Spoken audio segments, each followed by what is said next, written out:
Hello everyone, আমি বৈশাখী, আপনাদেরকে আমার চ্যানেলে স্বাগত। আজকে আমি নীলষষ্ঠী ব্রত উপবাস উপলক্ষে সাবু মাখা রেসিপিটা তৈরি করব। বন্ধুরা, সাবু মাখা আমরা বাড়িতে সবাই করতে পারি, কিন্তু আমি কিভাবে সাবু মাখা করি সেটা আপনাদের কাছে শেয়ার করলাম। তাই প্রথমে আমি সাবুটাকে ভালোভাবে ধুয়ে পরিষ্কার করে নিলাম। এরপর সাবুটাকে আমি আধ ঘন্টা ভিজিয়ে রাখবো।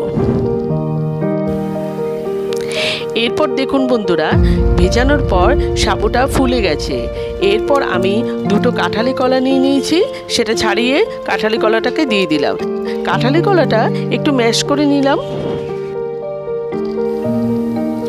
এরপর পরিমাণ মতো চিনি দিয়ে দিলাম। মিষ্টিটা এখানে আপনারা যেরকম খাবেন সেই অনুযায়ী দিয়ে দেবেন।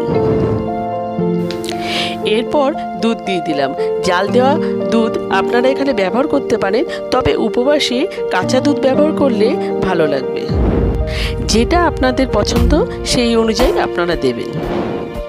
এরপর চামচের সাহায্যে সাবুটা মেখে নিলাম। এরপর দিয়ে দিলাম নারকেল কোড়া। সাবু মাখাতে নারকেল কোড়া দিলে কিন্তু খেতে কিন্তু দারুণ লাগে। বন্ধুরা, আপনাদের তো মনে করাতেই ভুলে গেছি, ভিডিওটা ভালো লাগলে লাইক, শেয়ার আর সাবস্ক্রাইব। এরপর ভালোভাবে মিশিয়ে নিয়ে দুটো সন্দেশ দিয়ে দিলাম। এটা অপশনাল, নাও দিতে পারেন। এরপর ভালোভাবে মিশিয়ে নিয়ে এরপর কিছুটা পরিমাণ আঙুর দিয়ে দিলাম। চাইলে আপনারা নিজেদের পছন্দ মতো আরও ফল অ্যাড করতে পারেন, তবে সাবু মাখাতে ফল দিলে খেতে কিন্তু অনেক বেশি ভালো লাগে। এরপর কিছুটা পরিমাণ নারকেল কোড়া আমি ছড়িয়ে দিলাম।